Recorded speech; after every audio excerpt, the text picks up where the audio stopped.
Everyone, welcome back to the channel. और आज की वीडियो हमारी इस टॉपिक पे होगी कि कैबिन क्रू को कैसे फ़र्स्ट एड की ट्रेनिंग दी जाती है। तो फ़र्स्ट एड होता है एक ऐसी चीज़ कि आप किसी को मेडिकली कैसे ट्रीट करोगे, आप किसी को मेडिकल ट्रीटमेंट कैसे दोगे अगर उसको कुछ प्रॉब्लम हो जाती है बिना किसी मेडिकल डिग्री के। तो आपको एक ट्रेनिंग दी जाती है जिसमें 7 डेज़ की ट्रेनिंग होती है। वो उसमें आपको सर्टिफिकेट दिया जाता है कि आप एक फ़र्स्ट एडर हो, कि आप किसी की लाइफ बचा सकते हो, आपको ये अथॉरिटी है कि आप किसी को मेडिसिन दे सकते हो, क्योंकि आपको वो ट्रेनिंग में बताया जाता है कि किसको कौन सी मेडिसिन कब देनी है। तो स्टार्ट करते हैं इस टॉपिक को। फ़र्स्ट एड की ट्रेनिंग आपकी इस तरह से होती है। ये 7 दिन की ट्रेनिंग होती है। इसमें आपके एग्ज़ाम भी होते हैं। 6 दिन पढ़ाई के बाद 7वें दिन आपका एग्ज़ाम और वाइवा होता है। एग्ज़ाम में आपको 90 मार्क्स लाना कंपलसरी होता है और वाइवा जो होता है उसमें भी आपको 90% के करीब स्कोर करना होता है। एग्ज़ाम आपका रिटन लिया जाता है, वाइवा आपसे क्वेश्चन पूछे जाते हैं और वो आपको जवाब देने होते हैं। आपको पढ़ाया जाता है कि कौन से पेशेंट को किस टाइम पे कौन सी दवाई देनी है। यदि कोई आपकी फ़्लाइट पे हार्ट पेशेंट आया है तो उसको हार्ट अटैक की कौन सी दवाई देनी है जब उसको हार्ट अटैक आए। अब अगर यदि आपकी फ़्लाइट पे कोई डायबिटिक पेशेंट आया है, अगर उसको डायबिटिक अटैक आया है तो आप उसको कौन सी दवाई देंगे। यदि आपकी फ़्लाइट पे किसी को सर दर्द है, पेट दर्द है, डायरिया है, वॉमिटिंग है, उसको कौन सी दवाई देनी है।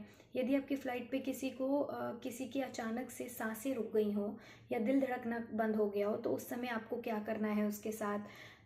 ये सारे प्रोसीजर्स आपको फ़र्स्ट एड में सिखाए जाते हैं। साथ साथ आपको सिखाया जाता है कि एक बेबी कैसे डिलीवर करना है। अगर कोई प्रेग्नेंट लेडी आपकी फ़्लाइट पे आई है और उसको लेबर पेन स्टार्ट हो गया है तो आप उस बेबी को कैसे डिलीवर करोगे, ये आपको सिखाया जाता है। और गाइज़, ये बहुत बड़ी रिस्पॉन्सिबिलिटी होती है।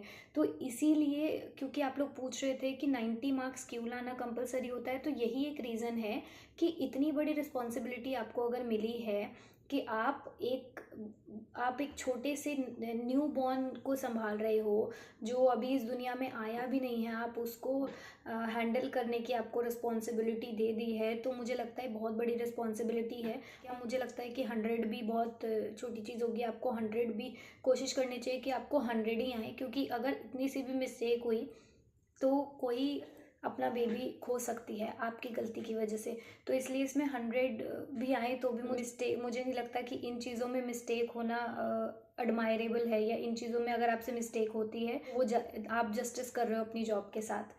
और इसीलिए आपको फ़र्स्ट एड में 90 मार्क्स लाना कंपलसरी होता है। इसके अलावा एक चीज़ और बात करते हैं कि मान लीजिए आपने ट्रेनिंग ले ली, आप फ्लाइंग भी करने लगे, लेकिन फ्लाइंग करते करते आपने जब ये सिचुएशन हैंडल करी, मान लीजिए आपकी फ़्लाइट में कोई एस्थमेटिक पेशेंट आया या फिर आपकी फ़्लाइट में कोई प्रेग्नेंट वीमेन आई जिसकी आपको डिलीवरी करनी है अब, लेकिन अब जब आप रियल में उसको पेशेंट को हैंडल कर रहे हैं तो आप घबरा रहे हैं या आप हैंडल नहीं कर पा रहे हैं, तो कंपनी के पास, और आपने कुछ भी गलती कर दी, इसमें छोटी से छोटी गलती भी, इसमें वो माफ़ी नहीं मिलती है।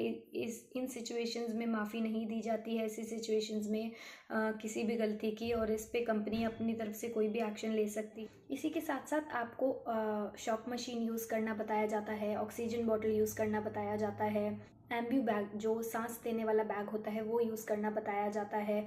तो ये सब चीज़ें आपको बताई जाती हैं कि आपको कैसे यूज़ करनी है। आई होप आपको लगी। अगर आपको और कोई भी क्वेरी हो, please don't forget to like, share and subscribe the channel, and please comment in the comment section अगर आपको कोई भी और क्वेरी हो तो। Thank you.